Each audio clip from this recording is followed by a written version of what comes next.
Chris Talk Show, tune in, don't miss every word dropping jewels. Straight bliss. Chris Talk Show with a vibe legit. Take a seat, lean back. This the hit.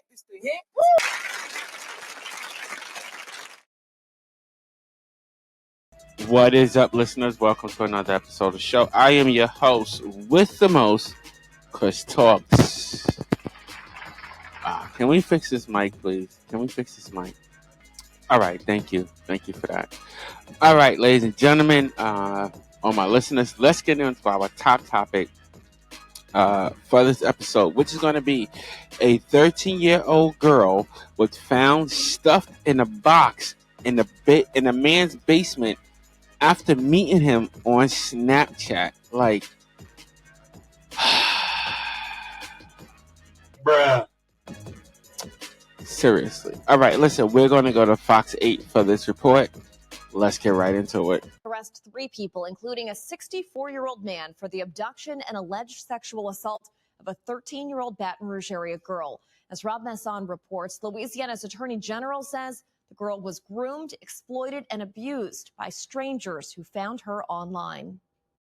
Authorities found the 13-year-old girl from Baker, Louisiana, in a box in a Pittsburgh basement after a regional fugitive task force moved in with flash bombs Thursday night. That's the goal, that we get the child, we get them back to the family, and that we get them some services that they're going to desperately need after going through a traumatizing experience like this. I saw a girl, which looked like a girl, very small, being pulled out and taken to the right, which was where the ambulance was. Witnesses last saw the girl at a Baton Rouge bus station 12 days ago, where authorities say she'd been taken by a man named 64-year-old Alvin Hansen, who was arrested in New Orleans. Mr. Hansen had allegedly met the young lady, brought her maybe to a homeless place in Baton Rouge, like a place to get food, and then ultimately took her to a bus station there in Baton Rouge. Investigators say by tracing the girl's Snapchat account, they uncovered that she had been bused to Columbus, Georgia, then to the Pittsburgh home, where 26-year-old Keyshawn Crumity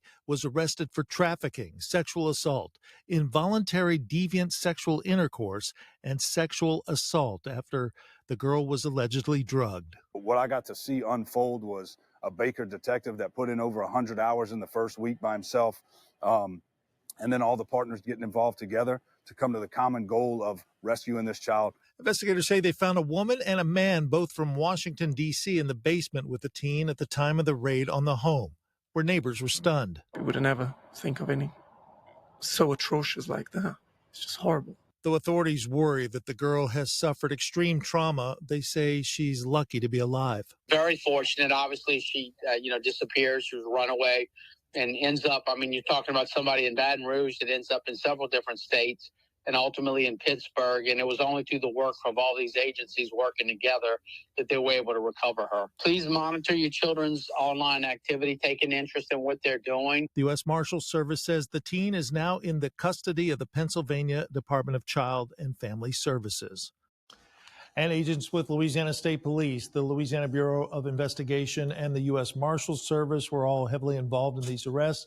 Ryan Fair with the Marshals Service says it's fortunate the 13-year-old girl was found alive. All right, I want to thank, what was that station again?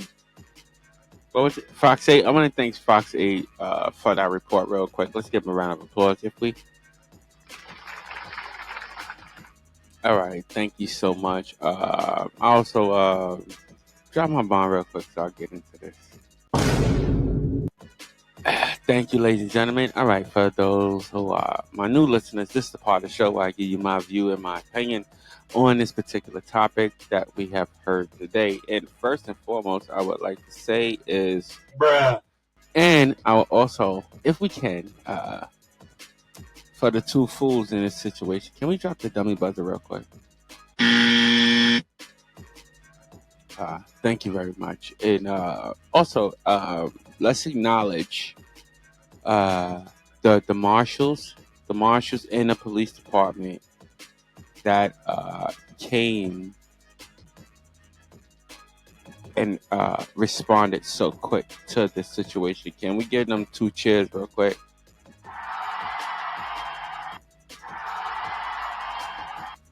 Thank you very much for that. All right, let's get into this real quick. There's a few things that I wanted to point out real quick. You guys, y'all know I do take notes. The first question I want have in this situation is what type of household is this girl particularly living in that she would have to run away? Bruh. So that would be my first question. What is going on in that household that she would want to do that? My second question would be basically it's like what's happening at school. That's that would be my second question. What's happening at school with this young woman that she felt that she had to run away from home? This would be my first question to this young woman. Would be what was going on, what was going through her mind when she ran away. My second question that I would pose would be to the parents. All right, this question I would pose to the parents. Bruh.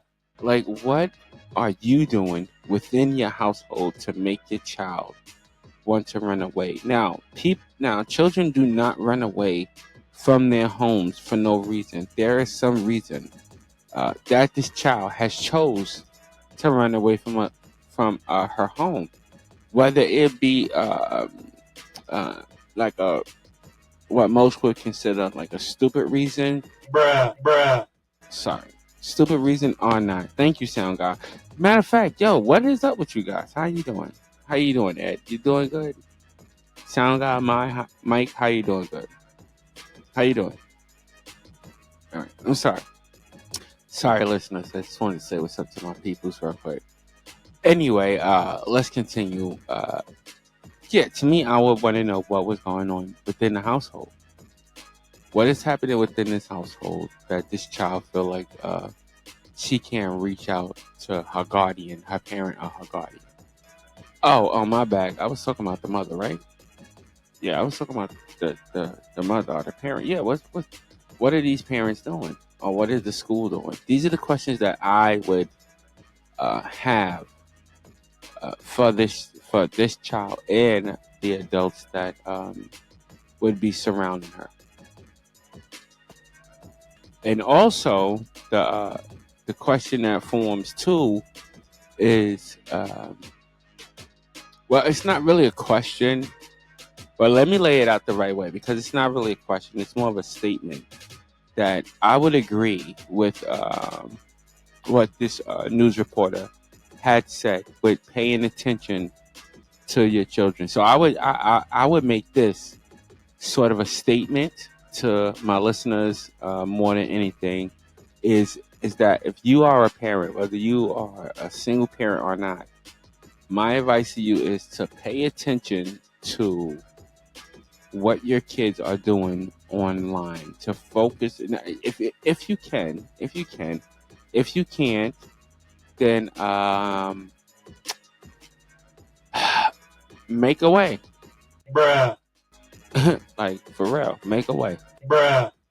To pay attention to what your kid is viewing online, what they are and who they are following online, but to really pay attention to what they are viewing, who they're following, and who they are speaking to, and also what they are speaking about. This is something that I would advocate for any parent to really do, okay?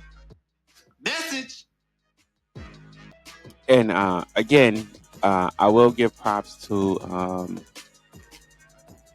the police department for finding this girl as quickly as they can. Also, I like I said, I'm a two-headed coin with these situations because I try to look at them from both ends. You know what I'm saying? So, Bruh. shut up. I try to look at them from both ends, but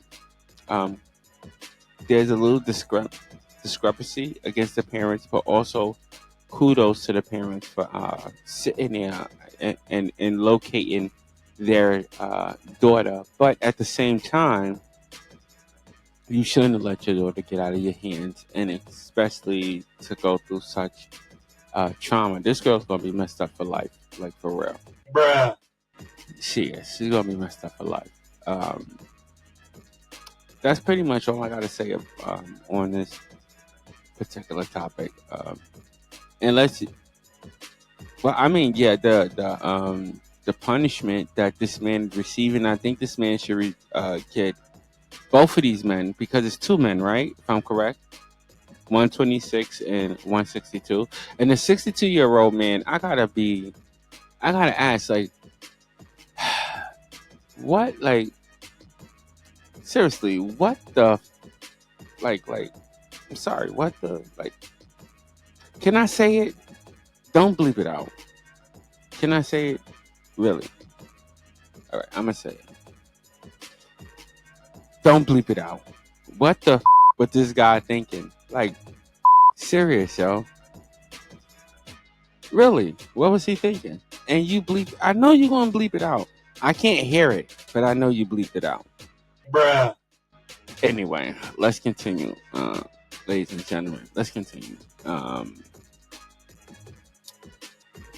Yeah, I think this guy should get whatever penalty that both of these men should receive, whatever penalties that they are going to receive.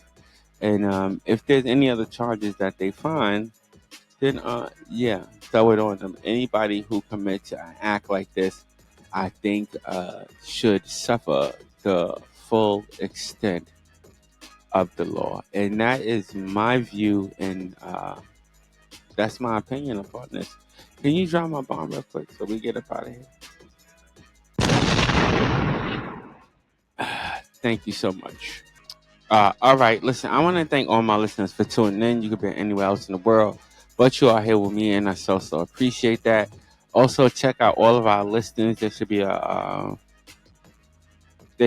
listens on other platforms that you can check us out on. We're trying to get 150 on YouTube, so I'm asking all my Facebook and Instagram subscribers to please come and join us on YouTube. Yeah, that's about it, right? Until next episode, ladies and gentlemen, stay blessed and not stressed. I will see you on the next episode. Peace out, ladies and gentlemen.